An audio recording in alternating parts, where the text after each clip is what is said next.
All right, folks, welcome on back here this Tuesday, October 12th, shortly after 2:30 p.m. Eastern Time.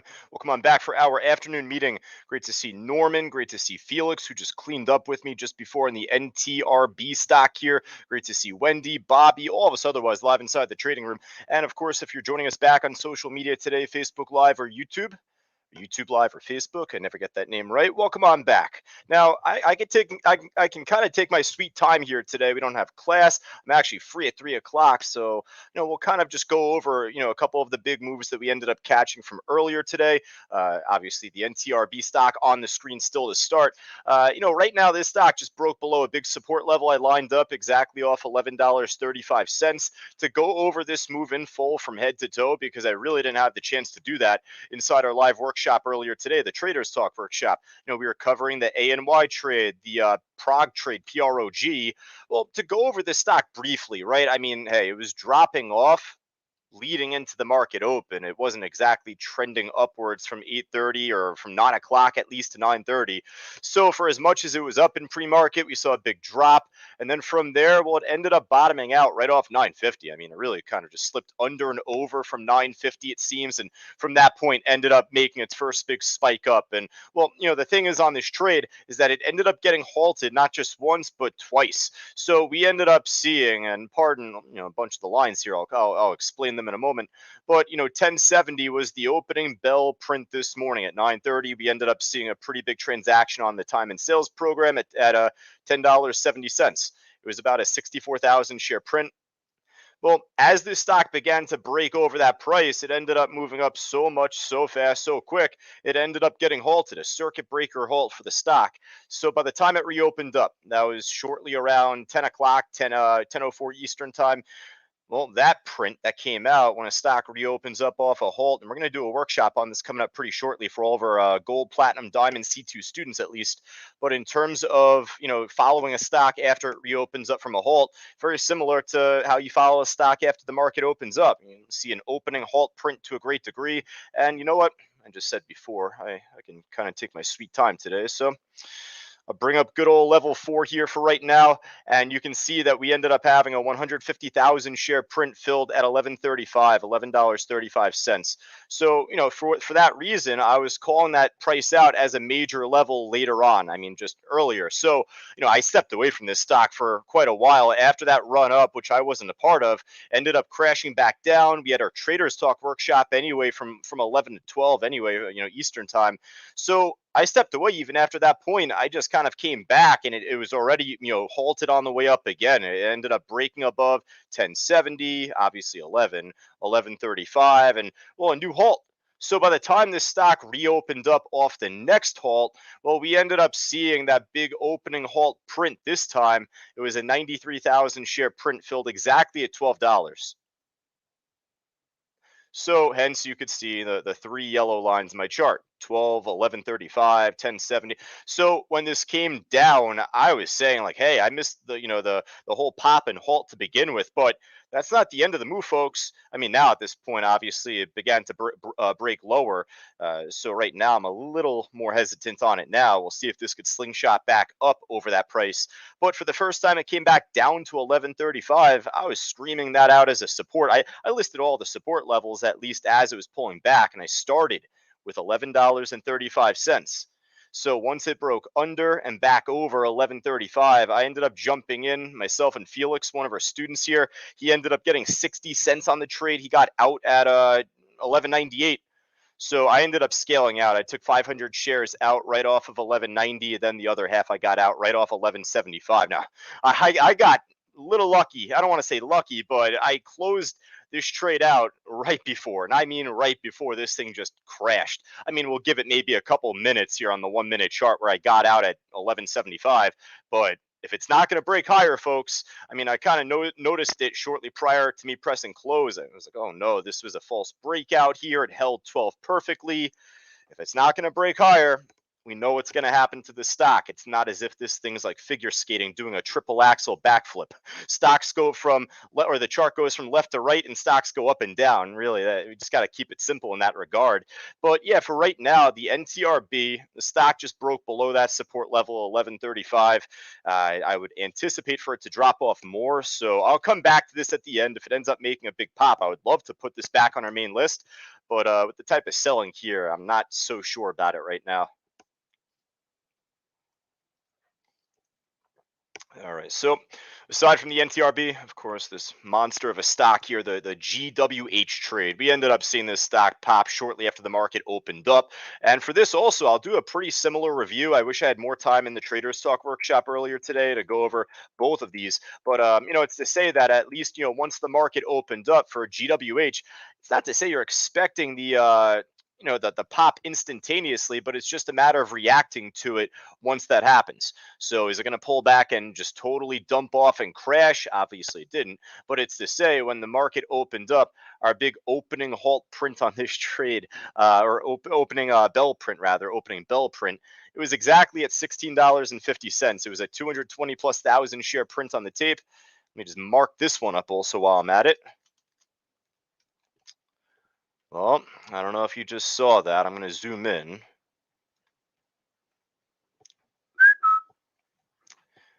You can see how well 1650 held as support here, right? So that's where this thing ended up beginning to base its run off of the 1650 opening bell print. Dropped down there after 10 o'clock or right around there, broke under, over, and the rest is history. So, folks, if you ever want to study a move, why did a stock like GWH go from, 13 all the way to 29 or 28? Well, it's easy to say that it moved up that much, and oh, what if I jumped in from the very opening bell? It's not that cut and dry. It's not that easy, folks. And even this, obviously, it ended up holding perfectly. It easily could have just continued to dump off, but otherwise, for such a big volume level at the market open, that big 220,000 share print on the tape, you gotta respect that. You gotta acknowledge that at least. So, this is where it ended up making a huge, 12-point plus move. For right now, this stock seems to just be pretty choppy for right now. So again, kind of like the other one, the NTRB, I'm not as keen to just put it on our main list yet. The thing about this stock is that it's breaking all-time highs, so that would be the reason as to why I would be more interested in it. But I'll tell you what, folks, we'll just go from top to bottom now. We have a couple of other moves that are near the highs. Check back in on the RRD trade, at least here. This is also one from the morning that we ended up doing pretty well on. A little choppy, but ended up making a nice trend up off the lows once the market opened, you can see here. So it ended up bottoming out right around 612, 613. That's the low. Ended up beginning its push from there. So probably made a similar move in regards to breaking over its opening bell print. And if not that, then simply put, once it broke above $6.50, that's where this thing ended up beginning to make a nicer move up. So for what it's worth right now, this stock just seems a little choppier than compared to what it was doing in the morning, albeit it just broke a new HOD now. It had pulled back down here. So I'll put it on our list. I wish that the stock was moving a little bit faster in the sense of making a stronger, more volume-based pop. But we'll see if it could do that here with just about an hour and 20 minutes left. So I'll slip this one on the main list so far, the RRD trade. And then otherwise, if this thing fails to, break higher, or even from here, perhaps, if it begins to break below a local support level, stock is shortable. So, I was actually looking for that earlier today. I didn't trade it short, but I was looking for it. I ended up jumping back to the OCGN. So I took my attention off this trade and then it started to push up higher. So I'm pretty happy I didn't. But nonetheless, I mean, hey, we talk about it all the time here for a stock that's up 41+%. Right now, with this at the highs, that's my initial direction. But what if, right? What if this fails to break higher? What if it makes a false breakout again? And perhaps that could be the opportunity to try and short it after that point. So, just food for thought. Ooh, this one looks really good. NRXP. Get all these stocks mixed up, folks. So between NTXP, NRXP, NTRB, yada yada yada. Yeah, so this one we ended up trading. You could just really see from the huge volume spike days that we had back in the beginning or middle of July into August. Ended up making this huge run on this day here. Ended up popping from like was this, 10 bucks, 8 bucks? 1167 it opened up at, made a drop down to 1106, and then hit a high of 1828. So, it's to say, if this stock can make a fraction of the type of move that it made dating back to, mid-July, early August, how could we not follow this trade? So definitely the NRXP, this will probably be at the top of the list by the end of it all. This one looks great.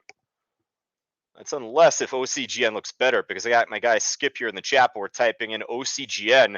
I was going to get to that, of course, a stock that's kind of a fan favorite here inside the trading room, myself included, perhaps. But yeah, breaking a new high right now. This one looking just as good. Major resistance, you would assume, and it shows on level 3. You can see that on the far right side of my screen. The 85,000+ share iceberg order on the ask. So I'm going to slip this right under the NRXP, but this one looks really good still. Cool. Let's keep the good times moving here, folks. Good times rolling. BBIG. This one ended up, as you could see, ended up making a really nice pop and run up from earlier today. Just for right now, it's in this tight range. I'd probably say the same on the others that we've been trading alongside the BBIG, ATER, which hasn't really done anything. And then the A and Y trade totally dumped off too. So those two seem to be moving together. The BBIG, I don't know if there was news that came out on this stock. Definitely a good side list stock, at least this one.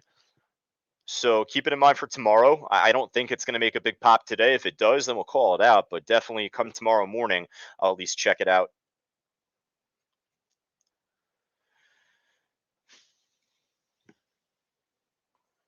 Not much going on there. Look at MGM up a sneaky near 10%. Did they make the deal with DraftKings yet? There was a rumor going around with MGM Online getting bought out by DraftKings. That would be pretty interesting in terms of the sports betting world.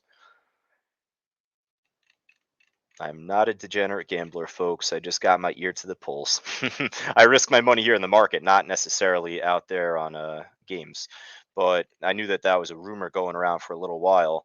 Looks like, I mean, nothing to do with the DraftKings rumor, but it's to say that Credit Suisse ended up upgrading it, raised the price target from 33 to 68.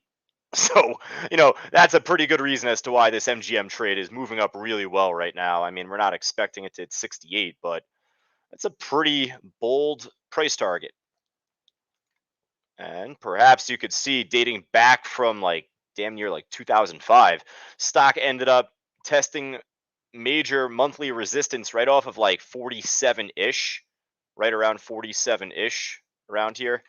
So for right now, it's above it. It's smooth sailing above it for right now. So you know what? A little more expensive, but MGM2, this one looks pretty nice. All right, let's keep it going. Switch back to my daily chart right now. I'll tell you, for how wonky the market's been today, down, then up, then down, then a little squeeze back up. I guess you could rather just say very range bound. Decent list so far. This little WWR trade we're also pretty familiar with, dating back to the end of September, October of last year even, and then popped up going back into the beginning of this one. For right now, not really a fan of this just yet. A big volume spike, but nothing to show for it so far. Medea, not much going on there. All right, we'll hop over to the loser side here today, folks. Let's see if there's anything on that side looking just as good, if not better. RVNC down 25+. Ooh, this thing's getting drilled. Jeez. All right, go to good old Benzinga Pro just out of curiosity to see why this stock is getting slaughtered right now. There's no news report from Benzinga Pro yet, at least from today. There was a news report out from early yesterday morning at 8:30 Eastern time. RVNC announces launch of their Opal platform. I have no idea what that is. Looks like the first of its kind relational commerce platform that combines seamless, simple, and smart payment solutions. Sounds interesting. It sounds interesting, but that was from yesterday morning, so there's no update as to why the stock's getting so beat up right now. If anyone has the snippet, otherwise, let me know. But we'll add this to the main list at least here. It's definitely more of a level 4 to level 5 stock, just given how thin the order book is, but pretty interesting.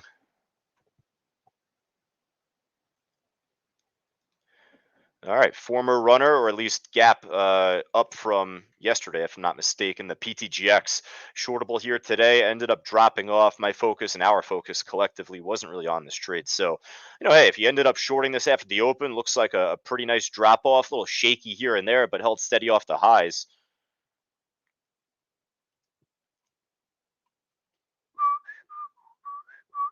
That's just about it, folks. I think that's all I got here for us so far today. Grom, very spotty right now. Riot ended up already making a bounce. We'll talk crypto tomorrow.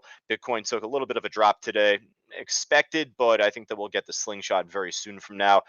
Quick little tip, because I will probably mention this at some point in the next few weeks or months as we continue to follow Bitcoin.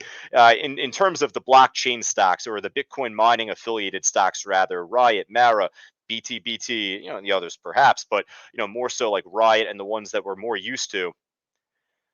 When we see these stocks down in the mid afternoon, like 10%, 12%, more perhaps, go back to what I had said. When stocks like these are at the high, that are at the highs of the day, they never really continue in their true direction. So if a stock like Riot or BTBT, Mara, etc., are down, significantly, 10, 12 plus percent, and it's like 1 o'clock, 2 o'clock, don't throw a dart on the wall and hope it lands. Apply our strategy, and you're likely going to end up being on the right side of the trade. I wish I held on to this trade BTBT, but I plucked out a quick 22 cents on this stock earlier today, right from the 1050 level. It broke down a little bit more than that, but once it ended up breaking over it, it took a while, but ended up making a nice little retracement there. So that's something that I've learned, at least over the many years of following these stocks, let alone Bitcoin. All right. So, folks, let me know if there's anything else up, down, left, right, more than 5% that you would want me to check out. I think that's all I got. That NTRB trade, I hate to say it, that thing just does not look good now. If it ends up breaking back over 35, 1135, that is, we'll call it out, obviously, but I'm not as inclined to believe it yet. So, we'll see. Latest says Scott CCJ testing the high of the day. It's up 13%. Wow, I don't know if I ended up skipping over this or overlooked it, or if it was climbing up as I was going from top to bottom. But yeah, now at this point, definitely. The stock was up like 2% earlier today, it felt like, or 3%. Maybe I was wrong with that, but now it's up a lot more. And hopefully now, with where it's at, this can make for an even cleaner trade or bigger pop heading into the close. So I'll put it on our list. Good call. And, again, I'm not going to try and jinx it by saying this, but if it ends up breaking a trend line, breaking a support, you know the deal, just like I said on RRD, and it happens more often than maybe a couple of us think here joining us on Facebook Live or YouTube to, anticipate a short, or, for the stock to crap out or reverse, go the other way. Happens probably more often than you think. But folks, that's all I got so far inside the live trading room. Let's see, from YouTube, got P Trader Spy, very rangy today. He says GWH had a big move today, but now it seems done. I agree. And then he says most EV stocks are up today. Yeah, that's right. So let's go back to Nikola, a stock that we did call out from the morning, and lo and behold, here we go, up nearly 8%. It's a stock that we are really familiar with, and the reason why I'm more interested in Nikola than maybe a couple of the other EV stocks like a Neo, XPEV, or whatever it may be. This stock, I'm on a monthly, but you get the point. The stock ended up exploding going back into the beginning of 2020, completely dumped off. So perhaps over time, not to say today, but perhaps with the way it's trending right now on the 1 minute chart, this is definitely where we want it to see it. Perhaps this could be the beginnings of a short squeeze, if you know what I mean.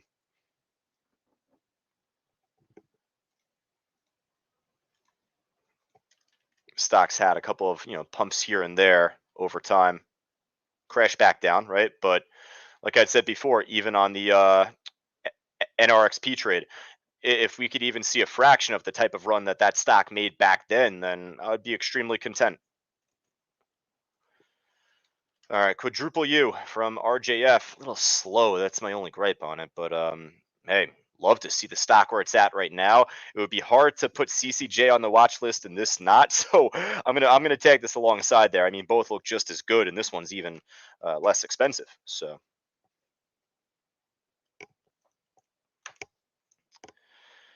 All right, not a bad list, folks. Actually, actually the just I'll say the complete opposite to say that this is a really good list. This is an incredible list so far, I believe. So hopefully we'll happen to find a lot of opportunity from the 8 or so stocks that we have on this watch list going into the next about 70 minutes here, heading into the market close. I'll be back on the mic, folks, later on today for Scott, for Leda, for Norman, for all of us here live, at least in the cyber group room. I'm gonna just take a quick step back, work on some PowerPoints I've been saying all day. But nonetheless, I'll be back on as usual, at least at 3:30 Eastern time, to follow everything with you folks heading into the close. All right, I'll talk to you everybody then. Take care.